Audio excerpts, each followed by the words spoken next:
하나님 말씀은 사무엘상 22장 1절과 2절의 말씀입니다. 구약성경 사무엘상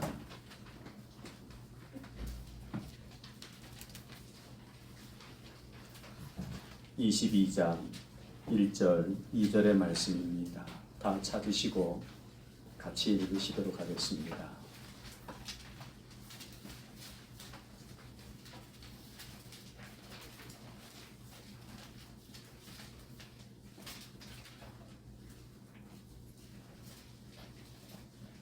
함께 읽으시겠습니다.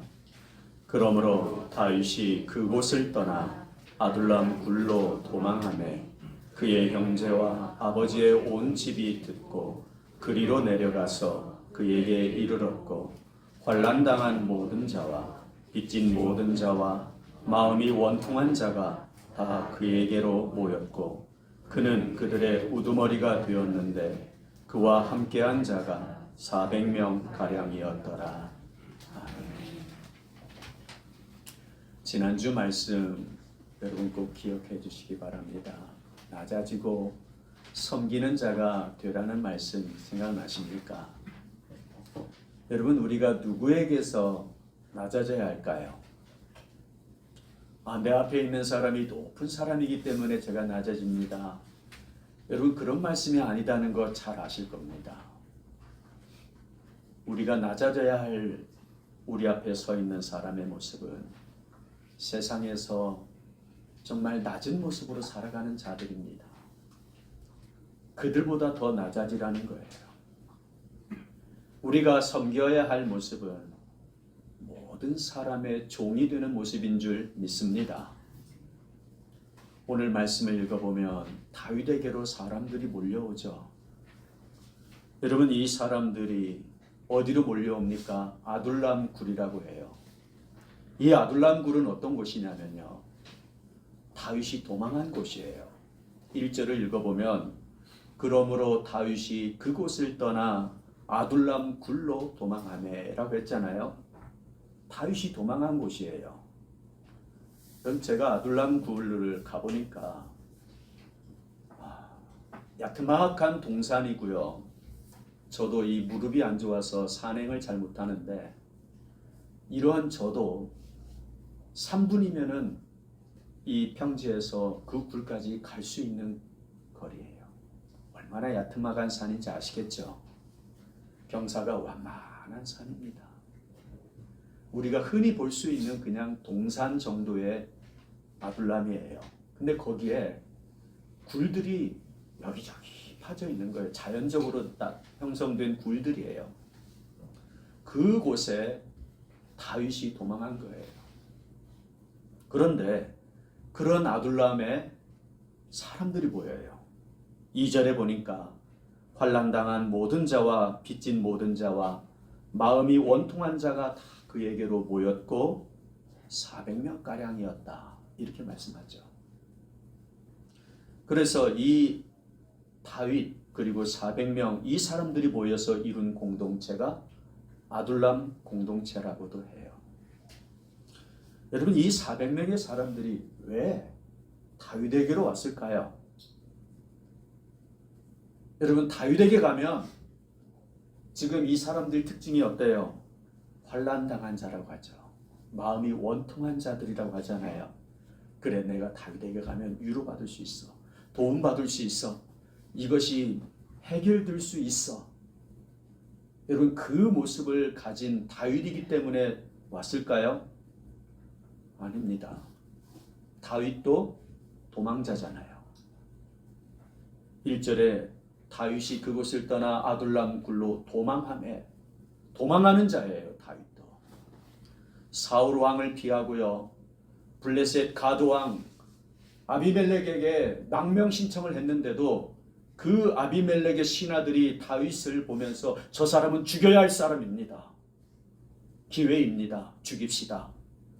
그럴 때 이 가드 왕 블레셋 앞에서 미친 척하면서 가까스로 그 자리를 피하여 도망쳐 나온 사람이 다윗이에요. 어디 하나 머리 둘 곳 없는 사람이 다윗입니다. 그런 그가 블레셋과 유다의 이 접경지인 아둘람, 그것도 굴 속에 들어가 있는 거예요. 숨어 있는 겁니다. 여러분, 무엇을 바라고 다윗에게로 이 사람들 400명이 찾아왔을까요? 아둘람이라고 하는 곳은 천연적인 요새라서 찾아왔을까요? 그럴 수 없습니다. 사울 왕이 얼마든지 쳐들어올 수 있고 블레셋 군대가 얼마든지 다윗을 죽이러 찾아올 수 있는 곳이에요. 무엇 하나 가릴 수 있는 곳이 하나도 없어요. 그런데 왜 왔을까요? 여러분, 이 아둘람에서 제가 이제 이렇게 보니까 이 1절과 2절을 제가 말씀을 계속 보니까 참 신기한 것들이 보여요. 여러분, 그 400명의 우두머리가 되는 사람이 다윗이라고 해요. 2절 우리 교재를 보면서 같이 읽어봅니다. 환난당한 모든 자와 빚진 모든 자와 마음이 원통한 자가 다 그에게로 모였고 그는 그들의 우두머리가 되었는데 그와 함께한 자가 400명 가량이었더라. 환난당하고 빚지고 원통하다. 한마디로 불쌍한 사람들이죠. 그런데 이러한 사람들의 우두머리가 된 다윗도 도망자였잖아요. 도망자 된 이 다윗이 이 사람들의 우두머리가 되었으니 우두머리 위치는 뭡니까? 다스려야 할 위치죠. 여러분, 도망자가 불쌍한 사람들을 어떻게 다스렸을까요? 저는 당장 마음에 이 사람들 먹을 거리는 어떻게 챙겨줄까? 잠자리는요, 제가 그 굴 속에 들어가 봤어요. 한 50명이 들어갈 수 있는 굴이 제일 크고요. 한 명이 가까스로 누워서 이렇게 숨어 있을 공간이 이런 굴도 있더라고요. 제가 그것을 지켜보면서 여기서 어떻게 지냈을까 싶었어요. 여러분, 그곳에서 다윗은 우두머리로서 어떻게 이 사람들을 다스렸을까요? 먹거리가 있습니까? 보호할 어떤 요새화된 모습이 있습니까? 아무것도 없어요. 당장 마실 물, 먹을 것 내놓으라고 할 사람들인데 다윗은 어떻게 우두머리로서 이 400명을 다스렸을까요? 아마 방법이 없었을 겁니다. 안 그렇습니까? 다윗이 뭘 가지고 있지 않잖아요. 여러분, 빚진 자가 쫓겨나다시피 이렇게 다윗에게 왔는데 그들 손에 뭐가 있겠습니까? 환난당한 자가 정말 급하게 도망쳐 나왔을 텐데 무엇을 그 손에 쥐고 있겠습니까? 원통한 마음을 가지고 다윗에게 찾아온 이 사람들이 그들의 마음이 넉넉해가지고 뭘 내놓을 수 있겠습니까? 이미 그들은 가난한 자들이에요. 아무것도 없는 자들입니다. 다윗도 똑같아요. 그러면 이들을 다스릴 수 있는 방법이 하나도 안 보여요. 방법이 없다는 거예요. 그래서 다윗은요, 하나님을 바라봅니다. 하나님밖에 없다는 거예요. 눈에 보이지 않는 하나님, 내 손에 무엇 하나 확실하게 쥐어주지 않는 하나님. 그런데 그 하나님을 찾는다는 거예요. 왜냐하면 아무것도 볼 수 없고 가진 것이 없으니까요. 여러분이라면 어떻게 하겠습니까? 여러분들도 똑같을 겁니다. 여러분들이 아무것도 할 수 있는 일이 없습니다 할 때요. 그때 여러분들 어떻게 하십니까? 기도하잖아요. 그저 그냥 입에서 탄식하듯이 뱉어나오는 게 하나님이라고 밖에 없잖아요. 저도 그래요.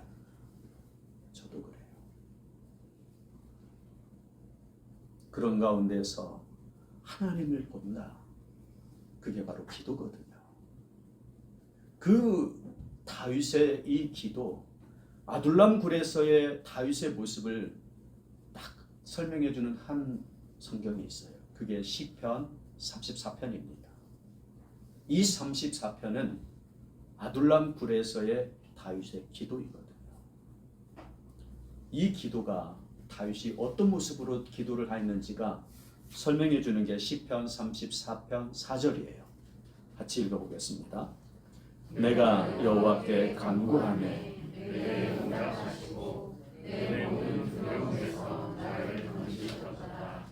지금 다윗의 마음에 무엇이 가득해요? 두려움이요. 여러분 기도할 때 막 대단한 것으로 기도하는 다윗이 아닙니다. 우리하고 똑같아요. 문제가 있으면요. 그 문제 때문에 힘들어하는 사람이 다윗이에요. 상황이 주어질 때 그 상황이 어려우면 두려워하는 다윗이에요. 그 두려움이 가득한 마음으로 지금 다윗이 어떻게 하고 있어요? 기도하고 있잖아요. 내가 여호와께 간구하매라고 하잖아요. 그러면 이제 한번 제가 여러분들에게 물어볼게요.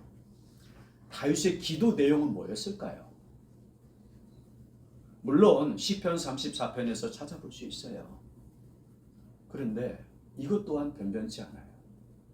시편 34편 18절에 보면 여호와는 마음이 상한 자를 가까이 하시고 중심으로 통회하는 자를 구원하시는도다. 이게 기도 내용이거든요.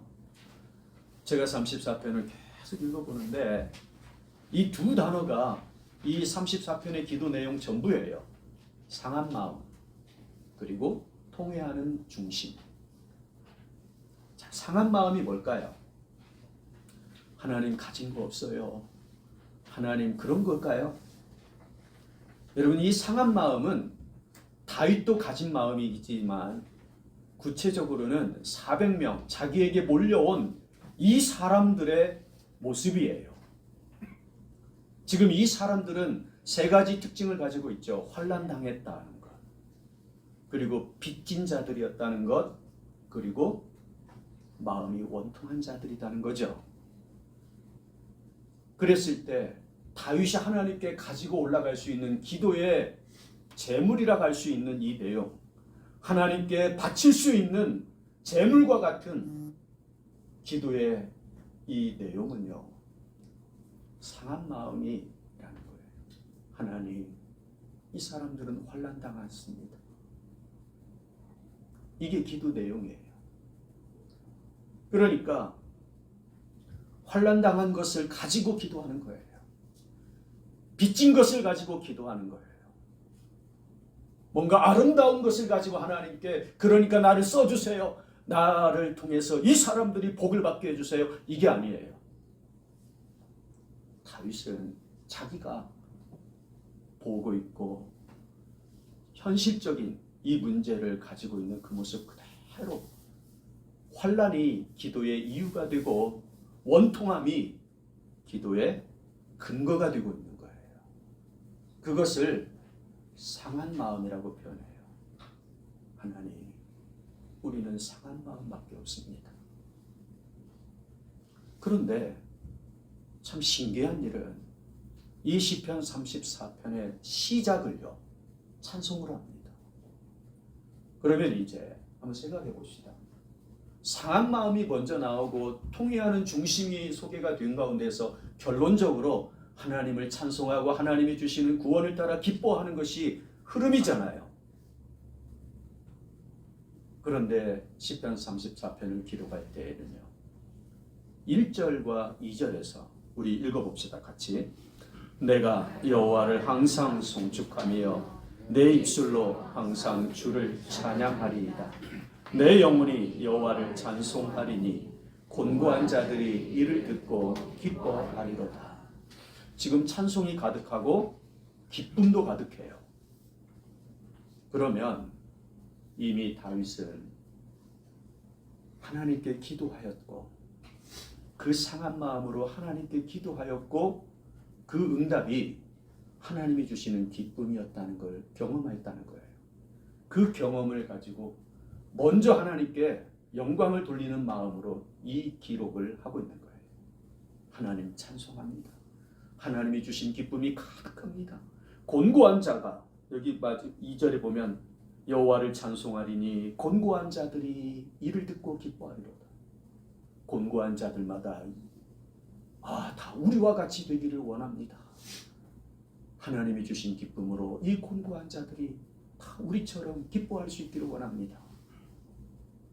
그러니까 이미 경험한 사실을 가지고 먼저 하나님께 감사의 찬송을 기록하면서 왜 우리가 이러한 감사와 기쁨을 얻을 수 있었는가를 이제 34편은 기록하고 있다는 거 아닙니까?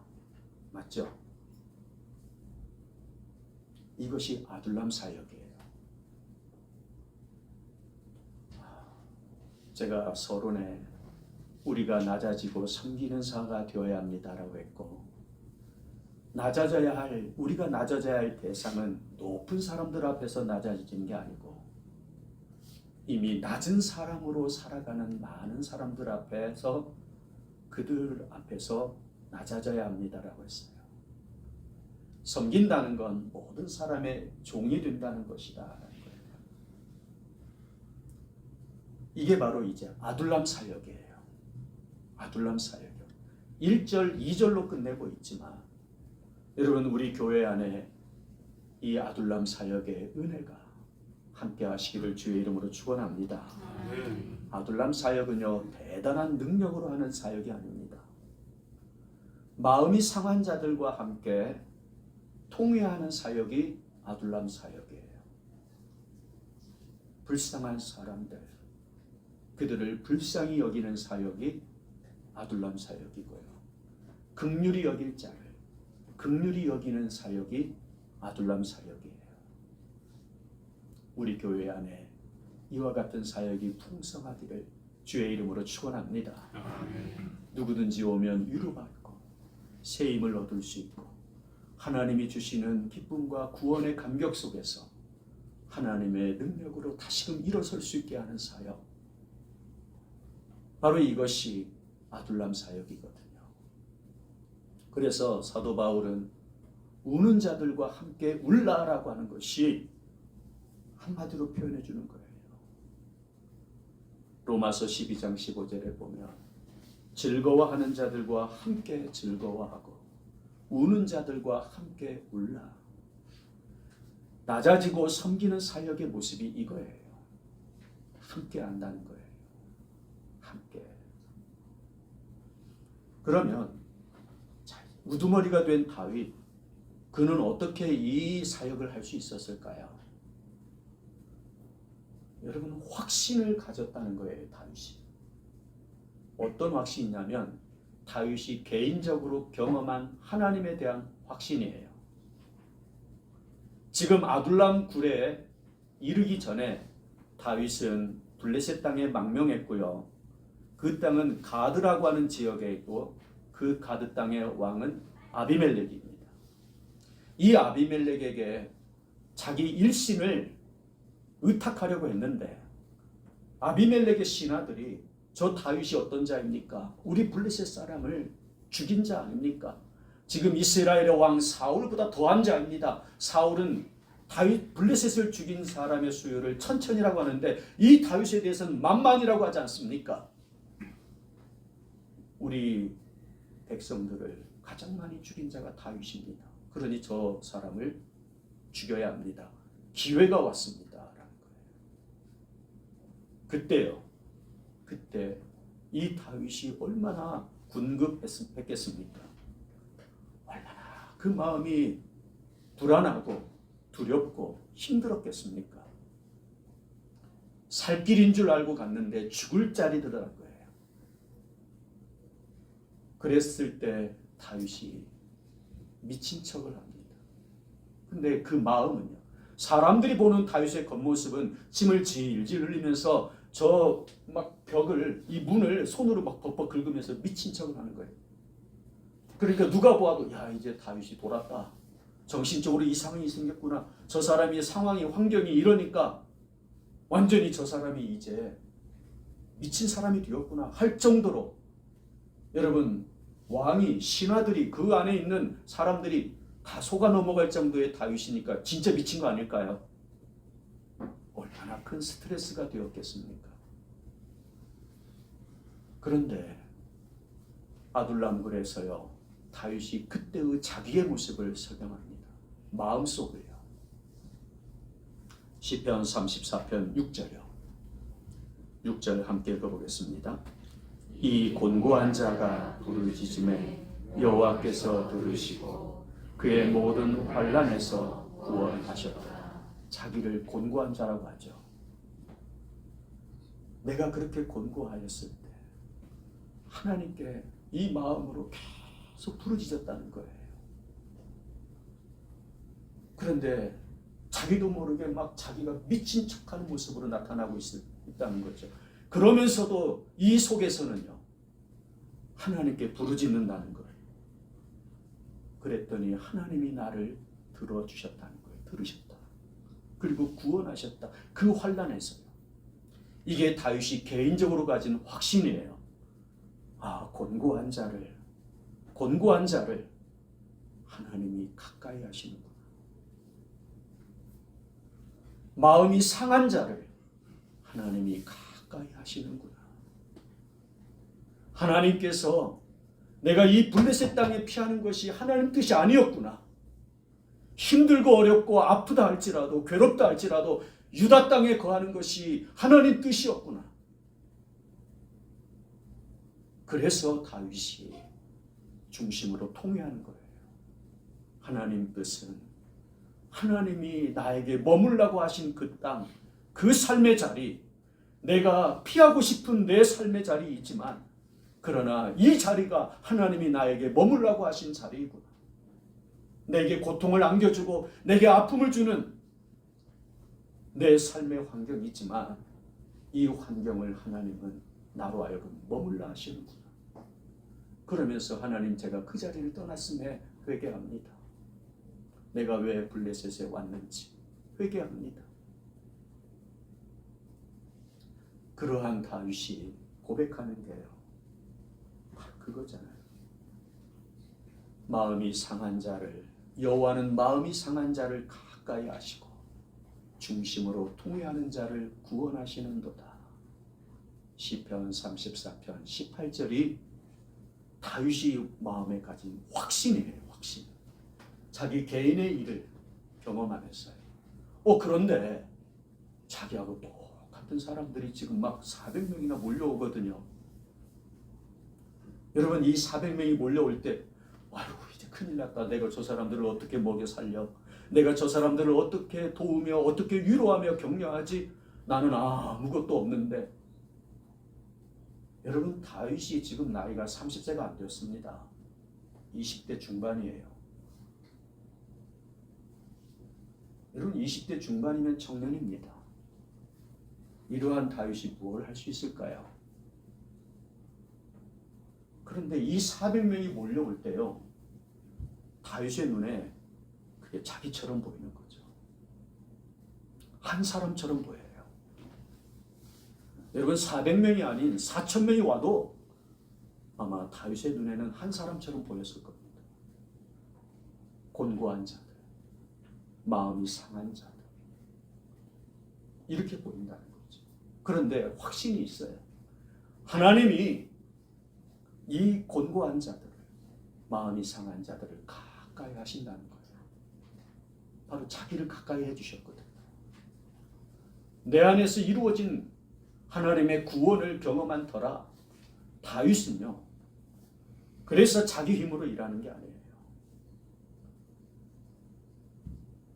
다윗은 확신하고 이제 이 아둘람 사역을 펼쳐갑니다. 함께하는 거예요. 우는 자들과 함께 우는면서 하나님, 저 마음이 상한 자들, 저 환난당한 자들을 하나님 받아주십시오. 저 빚진 자들을 하나님 긍휼히 여겨주십시오. 하나님, 저 원통한 마음을 가진 저 백성들을 긍휼히 여겨주십시오. 기도할 때요, 이미 그 마음에, 그 중심에요, 하나님에 대한 확신이 있으니까 아둘람 사역을 하는 거예요.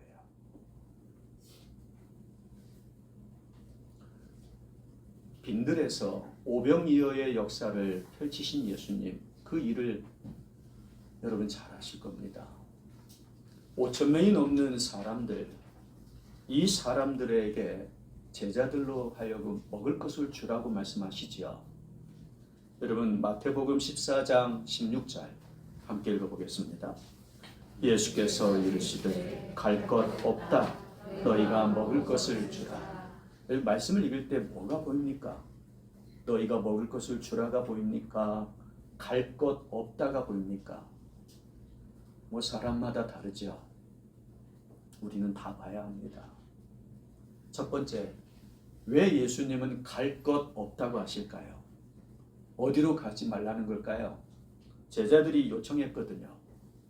마태복음 14장 15절을 보면 저녁이 되매 제자들이 나와 이르되 이곳은 빈들이요 때도 이미 저물었으니 무리를 보내어 마을에 들어가 먹을 것을 사 먹게 하소서.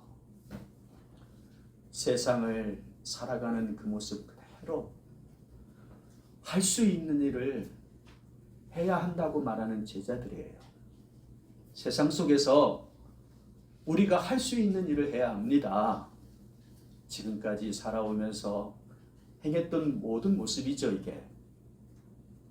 이 말은 세상을 의지하며 할 수 있는 일을 하려는 이 제자들인데, 그런데 예수님은 그 제자들을 만류하시는 거예요. 갈 것 없다. 이제 좀 여러분 생각해 보세요. 우리가 똑같잖아요.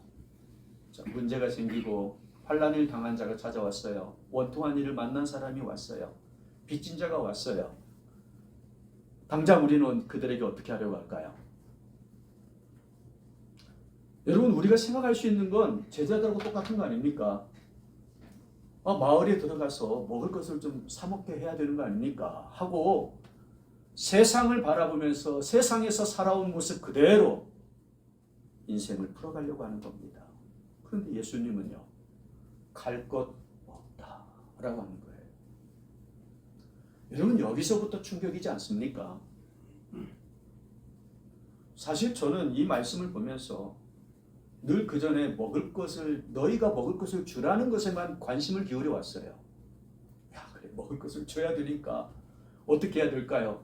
먹을 것이 마련해야지. 200데나리온의 떡이 필요합니다. 막 제 안에도 이런 생각이 찾아와요. 그런데 예수님은 제일 먼저 하시는 말씀이 갈 것 없다. 세상에서 방법을 찾지 말라는 거죠. 그러면요, 그 다음에 너희가 먹을 것을 주라.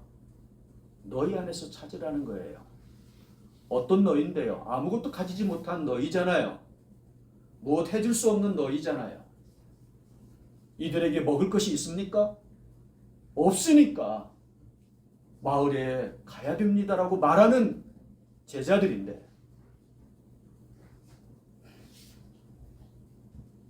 참 할 수 없는 일을 하라고 하시는 거예요. 너희가 먹을 것을 주라. 할 수 없는 일이에요. 다윗도 자신에게 찾아온 사람들을 위해서는요, 아무것도 할 수 없어요. 다윗 자신으로는. 여러분, 우리 인생 중에요, 가정을 책임집니다. 내가 일터를 경영하고 있습니다. 여러분, 우리가 책임질 수 있을까요? 저는 아이들이 이렇게 학교에 가거나 또는 어디 군대를 가거나 타지에 가거나 제 손에서 떠나고 제 눈밖에 벗어나면, 여러분, 제가 할 수 있는 일이 아무것도 없다는 것을 항상 생각해 봅니다. 여러분들도 똑같지 않습니까? 오히려 우리가 할 수 있는 일은 참 작은 일이라는 생각을 많이 해봅니다. 진짜 할 수 없는 일이 더 많구나. 그래서 하나님을 의지하게 됩니다. 예수님께서는 너희가 먹을 것을 주라. 이 의미는 너희가 할 수 없는 것을 하라는 말씀이죠. 자, 이제 좀 들어가 보겠습니다. 그 의미를요. 왜 할 수 없는 것을 하라고 하실까요? 그 의미가 도대체 뭘까? 갈 것 없다에 있어요, 그 해답이. 세상을 의지하고 그 가운데서 방법을 찾는 것을 하지 말라는 거예요. 할 수 없는 것을 할 수 있는 사람이 되려면 그 의지하는 대상이 달라져야 된다는 거예요. 하나님을 의지하면서 할 수 있는 일을 하라는 거예요. 그게 너희가 먹을 것을 주라 하니까 이제 그때부터 제자들이 어떻게 해요? 찾아다닙니다. 먹을 것을. 자기들 안에서요. 그 찾았더니 뭐가 나와요? 한 소년이 가진 보리떡 5개와 물고기 2마리가 나오는 거예요. 자기들이 할 수 있는 것은 이거예요. 너희가 먹을 것을 주라. 그래요. 다윗이 찾아봤더니 아유, 이분에게서는 환난이 찾아져요. 저분에게서는 원통함이 찾아져요. 이 사람에게서는 다 잊어버리고 다 빼앗겨버리고 오히려 빚진 것만 갚아줘야 할 것만 남아있어요. 이게 찾아진 거예요. 이게 다윗이 가진 어떻게 보면은 먹을 것이잖아요. 사람들에게서 찾아진 거예요. 오병이어가 그거예요. 다윗에게는. 여러분 이것을 가지고요. 이제 안드레가 말합니다. 여기 한 아이가 있어 보리떡 5개와 물고기 2마리를 가지고 있나이다. 자, 이게 이제 예수님 말씀 의지하고 할 수 있는 일을 찾아봤더니 이거예요. 오병이어. 그런데 신기한 게 하나 더 있어요. 예수님께서도 자기가 하실 일을 하십니다. 자, 예수님이 그러면 안드레는 오병이어를 찾아왔잖아요. 그러자 예수님이 이제 하시는 일이 뭐예요? 여러분 마가복음 6장 41절 같이 읽어봅니다. 예수께서 떡 5개와 물고기 2마리를 가지사 하늘을 우러러 축사하시고. 자, 물고기 2마리 떡 5개. 예수님께서 그걸 딱 손에 들고 하시는 것이 하늘을 우러러서 축사하셨다는 거예요. 여러분 눈에 어떻게 보입니까? 제 눈에는 매우 궁색해 보입니다. 매우 하찮은 일처럼 보입니다. 저게 도대체 무슨 의미일까? 여러분 그게 어떤 의미가 되는 일일까요? 물고기 2마리, 보리떡 5개 그거 들고 하늘을 우러러 축사하시는 거. 예수님이 하시는 일인데 여러분 눈에 위대하게 보이십니까? 5,000명을 먹일 정도의 일로 보이십니까? 당장 그 자리에서 막 예수님이 이것을 막 착착착착 손으로 만들어내는 게 아니잖아요. 그렇지 않습니까? 그 다음에 읽어보면요. 제자들에게 그 물고기를 주시고 나누라 하시는 말씀만 할 뿐이에요. 제자들에게 떡을 주시면서 이것도 나누라 라고 하시는 말씀뿐이에요.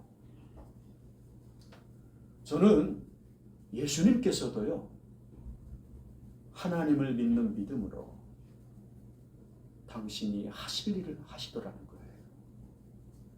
하나님을 믿는 믿음으로 제자들이 할 일을 원하신 것처럼 여러분 갈 것 없다 하시는 예수님은 이 물고기 2마리 보리떡 5개 들고 공장 찾아간 거 아니에요.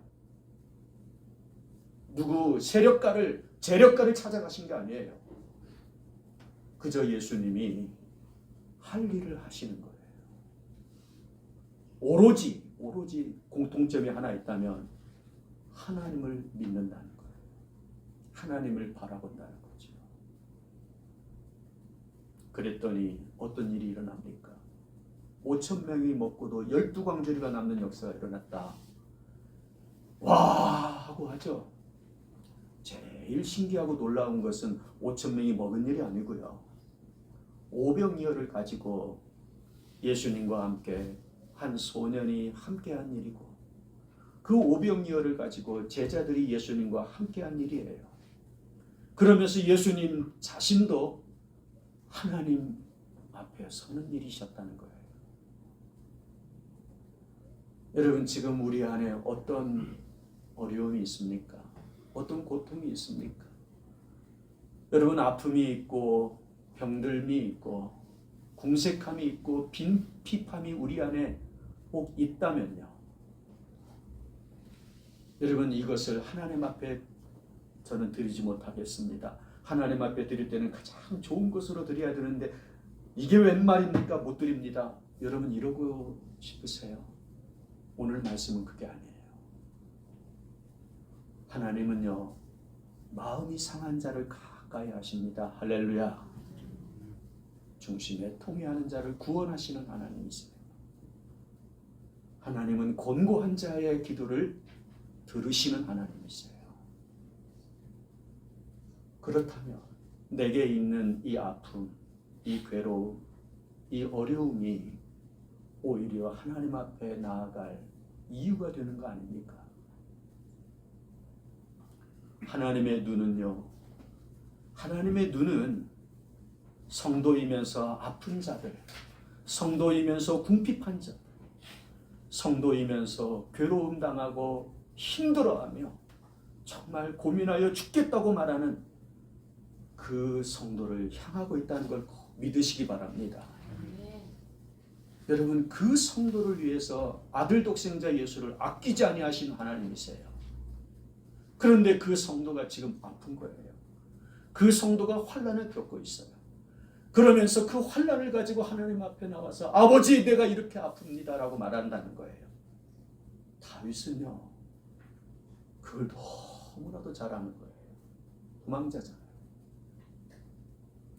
그래서 다윗은 하나님을 가까이 하는 사람이 됩니다.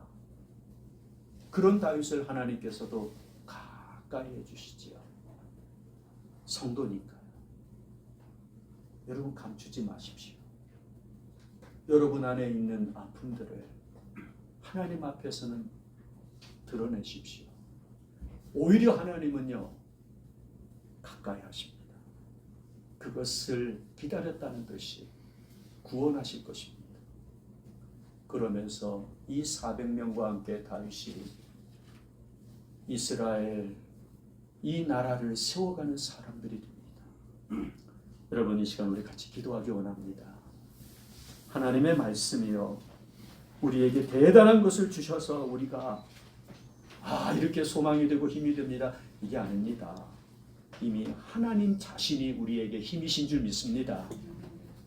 그 하나님을요, 여러분 약함을 가지고 의지하십시오. 여러분의 부족함을 가지고 찾으십시오. 여러분에게 주시는 큰 구원의 즐거움과 기쁨이 있게 될 줄 믿습니다. 함께 기도합니다.